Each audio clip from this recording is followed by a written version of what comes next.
سوال ہے، سوال ہے، سوال کر کے چاب علم کی کہا گیا اسے، کہا گیا سوال کر، کہا گیا سوال کر، سوال آدھا علم ہے۔ الحمدللہ رب العالمین والصلاة والسلام علی سید المرسلین، اما بعد فاعوذ باللہ من الشیطان الرجیم، بسم اللہ الرحمن الرحیم۔ الصلاة والسلام علیک یا رسول اللہ وعلی آلک واصحابک یا حبیب اللہ۔ الصلاة والسلام علیک یا نبی اللہ وعلی آلک واصحابک یا نور اللہ۔ مدنی چینل کے ناظرین، آپ دیکھ رہے ہیں پروگرام سوال۔ سب سے پہلے پروگرام میں درود پاک کی فضیلت شامل کرتے ہیں۔ اللہ کے پیارے محبوب صلی اللہ تعالیٰ علیہ وآلہ وسلم کی ذات بابرکات پر درود و سلام پڑھنا یقیناً بہت بڑی سعادت مندی کی بات ہے۔ جیسے درود و سلام پڑھنا سعادت مندی کی بات ہے، ایسے ہی کسی کتاب میں حضور علیہ الصلوۃ والسلام کے نام پاک کے ساتھ درود پاک لکھنا یہ بھی بہت بڑی سعادت مندی کی بات ہے۔ ہمیں اپنی عادت بنانی چاہیے کہ جب پیارے مصطفیٰ کریم صلی اللہ تعالیٰ علیہ وآلہ وسلم کا نام نامی اسم گرامی سنیں یا لکھیں یا پڑھیں تو آپ صلی اللہ تعالیٰ علیہ وآلہ وسلم کی ذات پاک پر درود و سلام ضرور پڑھا کریں۔ حضرت سیدنا حفص بن عبداللہ رحمۃ اللہ تعالیٰ علیہ فرماتے ہیں کہ میں نے امام المحدثین حضرت سیدنا ابو زرعہ رحمۃ اللہ تعالیٰ علیہ کو ان کی وفات کے بعد خواب میں دیکھا۔ خواب میں یوں دیکھا کہ وہ پہلے آسمان پر فرشتوں کی امامت کر رہے ہیں، نماز پڑھا رہے ہیں۔ فرماتے ہیں میں نے ان سے سوال کیا، اے ابو زرعہ، کون سی عبادت کے سلے میں آپ کو یہ اعزاز اور یہ اکرام عطا کیا گیا ہے کہ آپ فرشتوں کو نماز پڑھا رہے ہیں؟ اللہ اکبر۔ انہوں نے ارشاد فرمایا میں نے اپنے ہاتھ سے 10 لاکھ حدیثیں لکھی ہیں۔ اللہ اکبر۔ اور فرماتے ہیں کہ ہر حدیث میں عن النبی کے بعد، حدیث پاک عموماً جب بیان کی جاتی ہے عربی متن کے ساتھ تو اس میں عن النبی آگے پھر صلی اللہ علیہ وسلم کہا جاتا ہے، تو فرماتے ہیں کہ ہر حدیث میں عن النبی کے بعد صلی اللہ علیہ وسلم لکھا ہے۔ اور تم جانتے ہو کہ نبی رحمت صلی اللہ علیہ وسلم کا فرمان عالی شان ہے، جو مسلمان ایک مرتبہ مجھ پر درود شریف بھیجتا ہے تو اللہ تعالیٰ اس پر 10 رحمتیں نازل فرماتا ہے۔ یہ درود شریف کی برکت ہے کہ خداوند عالم نے مجھے فرشتوں کا امام بنا دیا ہے۔ صلو علی الحبیب صلی اللہ تعالی علی محمد صلی اللہ علیہ وسلم، صلاۃ و سلاما علیک یا سیدی یا رسول اللہ۔ مدنی چینل کے ناظرین، نبی پاک صلی اللہ تعالیٰ علیہ وآلہ وسلم نے احادیث مبارکہ میں قیامت کی بہت ساری نشانیاں ذکر فرمائیں، بہت ساری چیزیں نبی پاک صلی اللہ تعالیٰ علیہ وآلہ وسلم نے وہ بیان فرمائیں کہ جو قیامت کے قریب ظاہر ہوں گی، ابھی لوگوں سے پوشیدہ ہیں۔ ان پوشیدہ چیزوں میں سے، ان چھپی ہوئی چیزوں میں سے جو قیامت کے قریب ظاہر ہوں گی، ایک نشانی اور ایک چیز جو ہے اس کا نام ہے دجال۔ جی ہاں، دجال۔ یہ کیا ہے؟ کب ظاہر ہوگا؟ اس کے بارے میں جو صحابہ کرام علیہم رضوان نے سوالات کیے، آج کے پروگرام میں ہم ان سوالات میں سے کچھ جو ہے وہ شامل کرنے کی سعادت حاصل کریں گے انشاءاللہ الرحمن۔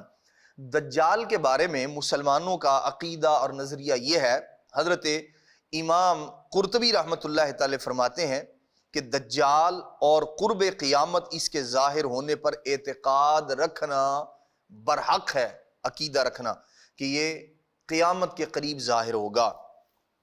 فرماتے ہیں اور یہی اہل سنت بالعموم فقہائے کرام اور محدثین عظام کا مسلک ہے کہ قیامت کے قریب اللہ تبارک و تعالی دجال کو ظاہر فرمائے گا۔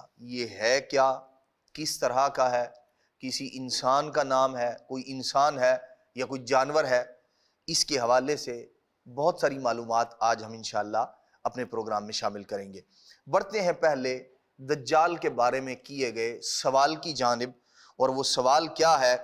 حضرت سیدنا عبداللہ ابن مسعود رضی اللہ تعالی عنہ آپ ارشاد فرماتے ہیں، فرمایا ذکر رسول اللہ صلی اللہ علیہ وسلم الدجال یومن، فرماتے ہیں کہ نبی پاک صلی اللہ تعالی علیہ وآلہ وسلم نے ایک دن دجال کا ذکر فرمایا، دجال کے بارے میں گفتگو کی نبی پاک علیہ الصلوۃ والسلام نے۔ فرماتے ہیں فقلت، جب حضور علیہ السلام نے اس کا ذکر کیا تو میں نے عرض کی ومتی خروجہ، یا رسول اللہ صلی اللہ تعالی علیہ وآلہ وسلم یہ دجال ظاہر کب ہوگا، لوگوں کے سامنے کب آئے گا؟ نبی پاک صلی اللہ تعالی علیہ وآلہ وسلم نے فرمایا اذا شید البنیان، اللہ کے پیارے محبوب صلی اللہ تعالی علیہ وآلہ وسلم نے فرمایا جب تم دیکھو کہ مضبوط مضبوط عمارتیں بنائی جا رہی ہیں، بڑی بڑی بلڈنگز جو ہے وہ بنائی جا رہی ہوں، ایک نشانی یہ ذکر کی نبی پاک علیہ الصلوۃ والسلام نے۔ فرمایا وَتَجَبَّرَتِ النِّسَاء، اور اللہ کے محبوب صلی اللہ تعالی علیہ وآلہ وسلم نے فرمایا جب عورتوں پر ظلم کیا جا رہا ہو، ارشاد فرمایا دوسری نشانی ہے۔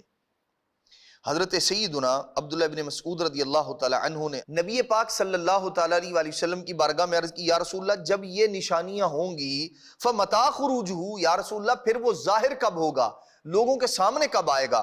اللہ کے محبوب صلی اللہ تعالی علیہ وآلہ وسلم نے ایک اور نشانی ذکر فرمائی، فرمایا اذا کذب التجار، اللہ اکبر، نبی پاک علیہ الصلوۃ والسلام نے فرمایا جب تم دیکھو کہ تاجر جھوٹ بولنے لگے ہیں، تاجر جھوٹ بولنے لگے ہیں، فرمایا وفجر الناس، اور لوگ فسق و فجور میں مبتلا ہو گئے ہیں، گناہ کرنے لگے ہیں۔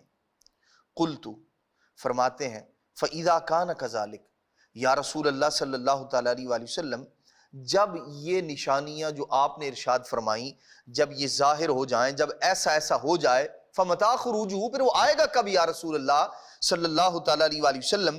نبی پاک صلی اللہ تعالی علیہ وآلہ وسلم نے فرمایا اذا استحلت امتی الخمر بالنبیذ، نبی پاک صلی اللہ تعالی علیہ وآلہ وسلم نے فرمایا جب میری امت شراب کو حلال کر لے، اللہ اکبر، یعنی شراب کو یوں پئیں گے جیسے یہ کوئی حلال چیز ہے، حالانکہ شراب حرام ہے اور حرام قطعی ہے۔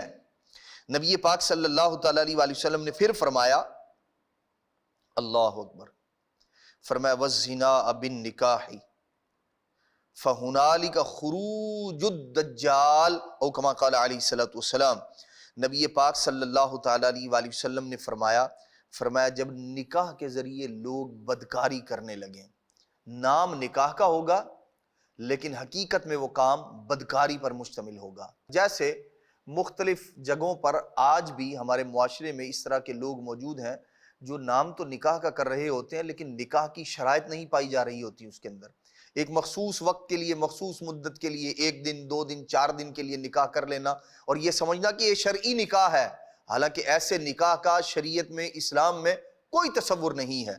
نبی پاک علیہ الصلوۃ والسلام نے فرمایا جب اس طرح کا کام ہو پھر فَهُنَالِكَ خُرُوجُ الدَّجَّالِ، او کما قال علیہ الصلوۃ والسلام، نبی پاک علیہ الصلوۃ والسلام نے فرمایا جب یہ نشانیاں ظاہر ہو جائیں، فرمایا پھر دجال آ جائے گا۔ مدنی چینل کے ناظرین، ہم غور کریں، نبی پاک صلی اللہ تعالی علیہ وآلہ وسلم نے اس ایک حدیث پاک میں دجال کے ظاہر ہونے کی کئی نشانیاں ذکر فرمائیں، جن میں سے بڑی بڑی عمارتوں کا بنایا جانا، عورتوں پر ظلم و زیادتی کی جانا، اور فرمایا کہ تاجروں کا جھوٹ میں مبتلا ہو جانا، یہ کسی سے ڈھکا چھپا نہیں ہے۔ معاشرے میں عورتوں پر کیے جانے والے مظالم، یہ بھی کوئی ڈھکی چھپی بات نہیں ہے، حالانکہ اسلام نے عورتوں کے حقوق بھی بیان کیے ہیں، ان کی عزت، احترام، اور انہیں اسلام نے، نبی پاک علیہ الصلوۃ والسلام نے ایک مقام اور مرتبہ عطا فرمایا ہے۔ تو یقیناً اگر ہم چاہتے ہیں کہ خواتین کو ان کا حق ملے، ان کا جو جائز مقام ہے درست وہ ملے، تو پھر اسلامی تعلیمات پر عمل کرنا ہوگا کہ اسلام ہی وہ دین، وہ مذہب ہے جو خواتین کے حقوق بتا رہا ہے۔ جی ہاں، نبی پاک صلی اللہ تعالیٰ علیہ وسلم نے بڑی تفصیل کے ساتھ بیان فرمایا۔ قرآن مجید کی آیات، احادیث مبارکہ ہمیں ان سب چیزوں کی جانب رہنمائی کرتی ہیں۔ اسی طرح جھوٹ ویسے بھی برا ہے، لیکن اگر تاجر جھوٹ بولنے لگے تو یہ اور زیادہ برا ہے۔ پھر نبی پاک علیہ الصلوۃ والسلام نے لوگوں کے فسق و فجور میں مبتلا ہونے کا ارشاد فرمایا وَفَجَرَ النَّاسِ، لوگ فسق و فجور میں، گناہ کے کاموں میں ملوث ہو جائیں، فرمایا پھر دجال آئے ہی آئے۔ مدنی چینل کے ناظرین، ہمیں غور کرنا چاہیے کہ ہم ان کاموں سے جو یقیناً برے کام ہیں، ان کاموں سے خود بھی بچیں اور اپنے عزیز و اقارب کو، اپنے مسلمان بھائیوں کو بھی بچائیں۔ اس حدیث پاک میں کچھ الفاظ نبی پاک صلی اللہ تعالیٰ علیہ وآلہ وسلم نے ذکر فرمائے۔ دجال، اب یہ ہے کیا دجال؟ قرب قیامت کی 10 بڑی بڑی علامتیں نبی پاک علیہ السلام نے ذکر فرمائی ہیں، اور ان میں سے ایک دجال کا ظاہر ہونا ہے کہ دجال لوگوں کے سامنے آئے گا۔ دجال کا فتنہ تاریخ انسانی کی ابتدا سے لے کر انتہا تک کے تمام فتنوں سے بڑا اور خطرناک فتنہ ہے۔ یعنی اگر یہ کہا جائے کہ انسانی تاریخ میں سب سے بڑا، از ابتدا تا انتہا، انسانی تاریخ میں سب سے بڑا فتنہ کون سا ہے، تو وہ فتنہ دجال کا فتنہ ہے۔ اس کی برائی اور شدت کا اندازہ اس بات سے بھی لگایا جا سکتا ہے کہ کتنا بڑا فتنہ ہے، اور اس فتنے سے نبی پاک صلی اللہ تعالیٰ علیہ وآلہ وسلم امان کی دعا مانگا کرتے تھے، پناہ مانگا کرتے تھے اللہ تبارک و تعالیٰ سے کہ مولا دجال کے فتنے سے محفوظ فرمانا۔ اور یہ یقیناً نبی پاک علیہ الصلوۃ والسلام کا دعا کرنا یہ ہماری تعلیم کے لیے تھا کہ ہم لوگ دعا کریں۔ نبی پاک صلی اللہ تعالیٰ علیہ وآلہ وسلم نے فرمایا کہ ہر ایک نبی نے اپنی اپنی امت کو دجال کے فتنے سے ڈرایا ہے۔ اس قدر شدید اور اتنا خطرناک فتنہ ہے دجال کا۔ دراصل دجال کا معنی ہے بہت زیادہ جھوٹ بولنے والا آدمی، کیونکہ دجال بھی حق کے ساتھ باطل کو ملا کر جھوٹ بولے گا، اس لیے اسے دجال کہا گیا ہے۔ یہ اولاً خود کو مومن ظاہر کرے گا اور لوگوں کو بھلائی کی طرف بلائے گا، لیکن پھر معاذ اللہ نبوت کا دعویٰ کرے گا، اور پھر آخر کار الوہیت کا کہے گا میں خدا ہوں، خدا ہونے کا دعوے دار بن بیٹھے گا معاذ اللہ۔ مشہور یہ ہے کہ اس کی اصل یہود سے ہوگی، یعنی دجال کی جو اصل ہے وہ یہود سے ہے۔ حضرت مفتی امین خان نعیمی رحمۃ اللہ تعالی ارشاد فرماتے ہیں کہ دجال 2 قسم کے ہیں، چھوٹے دجال اور بڑا دجال۔ فرماتے ہیں چھوٹے دجال جو ہے نا وہ بہت سارے ہیں۔ ہر جھوٹا نبی، یعنی ہر ایسا شخص جو نبوت کا جھوٹا دعوے دار ہے، ارشاد فرماتے ہیں اسی طرح جھوٹا مولوی، صوفی جو لوگوں کو گمراہ کریں، دین سے لوگوں کو دور کر دیں، ارشاد فرمایا وہ دجال ہیں۔ بڑا دجال صرف ایک ہے جو دعوی خدائی کرے گا، معاذ اللہ خدا ہونے کا دعوے دار ہوگا وہ۔ احادیث مبارکہ میں نبی پاک صلی اللہ تعالیٰ علیہ وآلہ وسلم نے جو اس کا حلیہ بیان کیا ہے دجال کا، وہ کیسا ہے؟ وہ کچھ یوں ہے، فرمایا کہ دجال ایک جوان مرد ہوگا، دراز قد، اور فرمایا ایک آنکھ سے کانا ہوگا، ایک آنکھ ہوگی اس کی، اور کانی آنکھ ایسی ہوگی جیسے پھولا ہوا انگور ہوتا ہے، اور فرمایا جب کہ اس کی ایک آنکھ خون آلود ہوگی، اس کا سینہ چوڑا اور ذرا سا اندر کی طرف دھسا ہوا ہوگا، دجال کی پیشانی چوڑی ہوگی، اور دونوں آنکھوں کے درمیان کاف، فے اور رے لکھا ہوا ہوگا، یعنی کافر، جسے ہر مسلمان پڑھ سکے گا، چاہے اسے پڑھنا آتا ہو یا نہ آتا ہو، لیکن مسلمان اس کی پیشانی پر لکھا دیکھ لے گا کہ یہ کافر ہے، اور اس کے بال گھنگریالے ہوں گے۔ اب آئے گا کب؟ نبی پاک صلی اللہ تعالیٰ علیہ وآلہ وسلم نے اس کے بارے میں بہت ساری احادیث مبارکہ میں اس کی تفصیل ذکر فرمائی ہے، اور اللہ کے پیارے محبوب صلی اللہ تعالیٰ علیہ وآلہ وسلم نے اس کی مزید نشانیاں بھی ذکر کی ہیں، انشاءاللہ وہ بھی شامل کرتے ہیں۔ دجال کے نکلنے سے پہلے دنیا کی حالت بہت بری ہوگی۔ احادیث مبارکہ میں اس مضمون کو نبی پاک علیہ السلام نے بیان فرمایا۔ اس کے نکلنے سے 3 سال پہلے ہی دنیا میں عام قحط پھیل جائے گا۔ پہلے سال آسمان 1/3 بارش اور زمین 1/3 پیداوار روک دے گی، یعنی پیداوار بھی کم اور بارش بھی کم ہو جائے گی۔ دوسرے سال آسمان 2/3 بارش اور زمین 2/3 پیداوار، جبکہ تیسرے سال جب اس نے ظاہر ہونا ہوگا، تیسرے سال آسمان ساری بارش اور زمین ساری پیداوار روک لے گی، بارش ہی نہیں ہوگی، پیداوار ہی نہیں ہوگی، حتیٰ کہ آسمان شیشے کا اور زمین تانبے کی ہو جائے گی۔ اس خشک سالی کے سبب جانور ہلاک ہو جائیں گے، فتنے اور قتل و غارت گری عام ہو جائے گی، آدمی ایک دوسرے کو قتل اور جلا وطن کر رہے ہوں گے۔ تب دجال مشرق کی جانب سے ایک اصبہان یا خراسان نامی شہر سے نکلے گا۔ غذائی قحط کے علاوہ علمی و روحانی قحط بھی برپا ہوگا۔ اللہ اکبر۔ دین کے سلسلے میں لوگوں میں ضعف پیدا ہو چکا ہوگا، کمزوری، علماء اور دیندار لوگوں کی قلت ہوگی، کم ہوں گے۔ دجال زمین پر پوری دنیا پر چکر لگائے گا، 40 دن رہے گا دجال زمین پر، جن میں سے 1 دن 1 سال کے برابر اور 1 دن 1 ماہ کے برابر اور 1 دن 1 ہفتے کے برابر ہوگا، اور باقی جو دن ہیں وہ عام دنوں کی طرح ہوں گے۔ یعنی یہ ایک طویل وقت ہوگا، اگرچہ ظاہر میں وہ 40 دن اسے کہا جا رہا ہے، لیکن ان 40 دنوں میں سے 1 دن 1 سال کے برابر اور پھر 1 دن 1 مہینے کے برابر اور پھر 1 دن 1 ہفتے کے برابر ہوگا، پھر ہر دن عام دنوں کی طرح ہوگا۔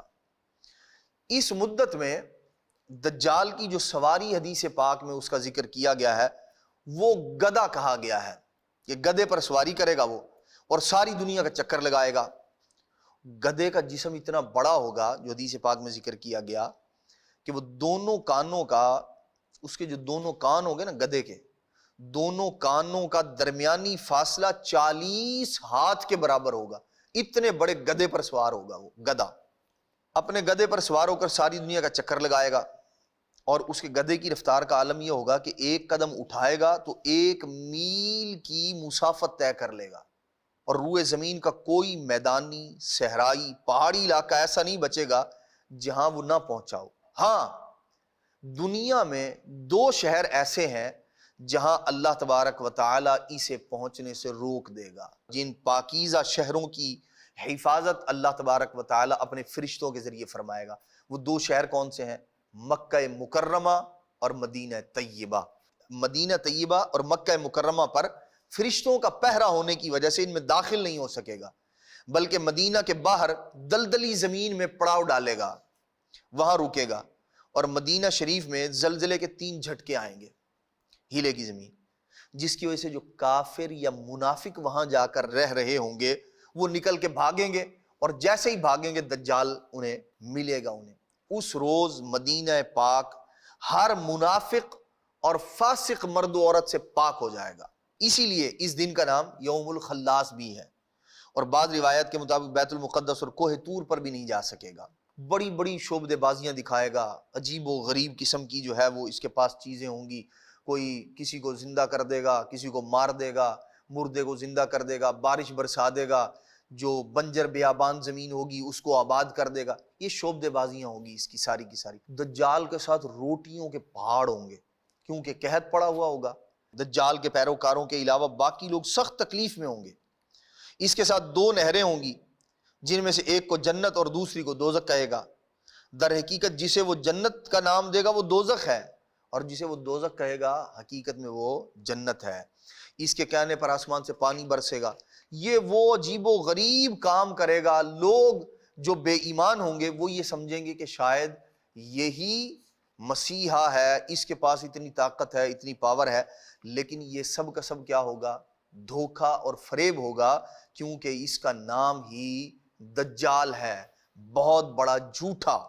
نبی پاک صلی اللہ تعالی علیہ وآلہ وسلم کی احادیث مبارکہ میں ایک اور روایت ہے، حضرت سیدنا ابو دردہ رضی اللہ تعالی عنہ سے ہے، اس میں بھی کچھ باتوں کا ذکر ہے دجال کے متعلق۔ حضرت کعب رضی اللہ تعالی عنہ ارشاد فرماتے ہیں کہ ایک عربی، ایک دیہات کا رہنے والا آدمی، سأل عن ابی الدرداء، حضرت ابو درداء رضی اللہ تعالی عنہ سے اس نے سوال کیا، فاقبل حتی اتا مجلس، ارشاد فرماتے ہیں وہ دیہاتی وہاں مجلس میں آیا اور فاذا ہوا بابی الدرداء، وہاں حضرت ابو درداء بھی تھے اور حضرت سیدنا کعب رضی اللہ تعالی عنہ بھی بیٹھے ہوئے تھے، دونوں تھے۔ اب یہ بات انہوں نے پہلے بیان کر دی کہ سوال کس سے کیا تھا؟ حضرت ابو درداء سے۔ آیا کیسے؟ فرماتے دیہاتی آدمی تھا، ہم دونوں بیٹھے ہوئے تھے اور یہ آیا۔ وَعِندَهُمَا نَاسٌ، اور فرماتے لوگ بھی تھے ان کے پاس۔ فَقَالَ أَيُّكُمْ أَبُو الدرداء، وہ عربی، وہ دیہاتی آ کے کہنے لگا آپ میں سے ابو درداء کون ہے؟ اس نے سوال کیا، پوچھا۔ فَقَالُوا هَذَا، لوگوں نے کہا یہ ہیں، ان کا نام ابو درداء ہے، صحابی رسول۔ وہ کہنے لگا متى یخرج الدجال، حضور یہ بتائیں دجال کب آئے گا، دجال ظاہر کب ہوگا لوگوں پر؟ آپ نے فرمایا اللہم غفرا ذرنا عنک، آپ نے اللہ کریم کی بارگاہ میں دعا کی، جب اس نے دجال کے بارے میں پوچھا نا، آپ نے فرمایا اللہ ہمیں معاف فرما، ہم سے اس شخص کو دور کر دے۔ فرددہا علیہ مرتین، اس آدمی نے دوبارہ پھر سوال کیا، فلما رآ کراہیتہ عما سألہ عنہ، جب اس نے دیکھا کہ حضرت ابو درداء رضی اللہ تعالیٰ عنہ اس بات کو پسند نہیں فرما رہے، تو اس نے ایک بات کہی، کہنے لگا انی واللہ ما جئت یا ابا الدرداء لأسألک ما لک، کہنے لگا کہ اے سیدنا ابو درداء رضی اللہ تعالیٰ عنہ، میں تو آپ کے پاس سوال پوچھنے کے لیے آیا ہوں، میں تو اس لیے نہیں آیا کہ آپ سے مال کا سوال کروں، آپ سے کچھ مانگوں، ولیکن جئت اسألوک عن علمک، میں تو علم کا سوال کرنے کے لیے آیا ہوں، علم حاصل کرنے کے لیے آیا ہوں آپ کے پاس۔ تو جب آپ نے یہ سنا نا، فضرب منکبہ کعب، حضرت کعب رضی اللہ تعالیٰ نے اس کے کندھے پر نا ایسے ہاتھ مارا، تو جب کندھے کو تھپکا تو پھر آپ نے فرمایا ثم قال ایھا السائل، اے سوال کرنے والے، اذا ما رأیت السماء قد قحطت فلم تمطر شیئا، فرمایا حضرت کعب رضی اللہ تعالیٰ عنہ نے کہ دجال کے بارے میں پوچھنے والے، سوال کرنے والے بندے اب سن علامتیں کہ دجال آئے گا کب، کیسے آئے گا۔ ارشاد فرمایا جب تو دیکھے کہ قحط پڑ گیا ہے اور آسمان سے بارش نہیں ہو رہی، فرمایا وَرَأَيْتَ الْأَرْضَ قَدْ أَجْدَبَتْ، فرمایا کہ جب تو زمین کی یہ حالت دیکھے، بارش بھی نہیں ہو رہی اور زمین بنجر ہو گئی ہے، کچھ نہیں اگاتی، وَرَجَعَتِ الْأَنْهَارُ وَالْعُيُونُ إِلَىٰ أَنَاصِرِهَا، فرمایا کہ جب تو دیکھے کہ نہریں اور چشمے اپنے عناصر کی طرف لوٹ آئے ہیں، یعنی وہ بھی خشک ہو گئے ہیں، اور ارشاد فرمایا کہ ریحان پھول زرد پڑ گئے ہیں، تو پھر فانظر الدجال متی یصبح او یمسی کا، ارشاد فرمایا جب یہ حالت ہو، قحط پڑ جائے، بارش نہ ہو اور لوگوں کی حالت یہ ہو کہ زمین بنجر ہو گئی ہے، نہریں اور چشمے جو ہے وہ خشک ہو کر اپنے عناصر، اپنی اصل کی طرف لوٹتے چلے جا رہے ہیں، فرمایا اور پھر وہ جو ریحان پھول ہے وہ زرد پڑنا شروع ہو گئے ہیں، تو ارشاد فرمایا پھر کیا ہے،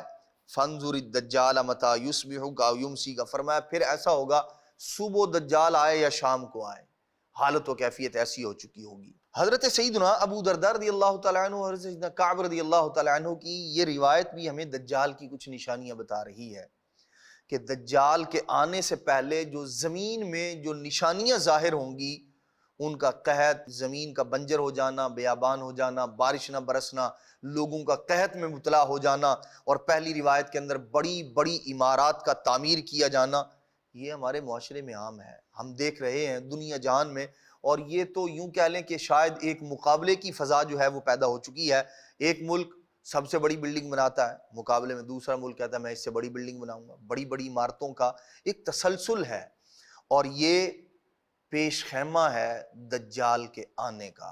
نبی پاک صلی اللہ تعالیٰ علیہ وآلہ وسلم نے دجال کے متعلق اور بھی بہت کچھ ذکر فرمایا، بہت ساری احادیث مبارکہ وہ ہیں، اور نبی پاک صلی اللہ تعالیٰ علیہ وآلہ وسلم نے ہمیں جو درس دیا، ہمیں جو سبق دیا وہ یہ ہے، نبی پاک صلی اللہ تعالیٰ علیہ وآلہ وسلم نے فرمایا کہ دجال کے فتنے سے تم اللہ کی پناہ مانگا کرو، اللہ تبارک و تعالیٰ کی بارگاہ میں دعا کیا کرو کہ اللہ تبارک و تعالیٰ دجال کے فتنے سے ہمیں پناہ عطا فرمائے۔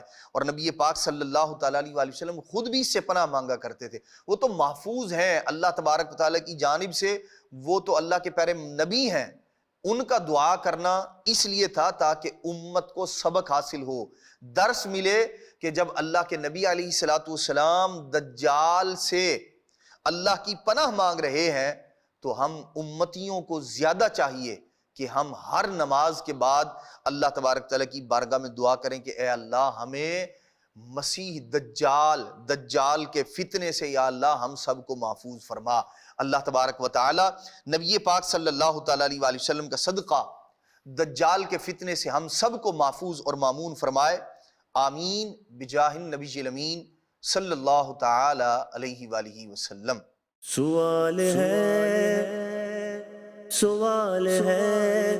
سوال کر کے چاب علم کی کہا گیا اسے، کہا گیا سوال کر، کہا گیا سوال کر، سوال آدھا علم ہے۔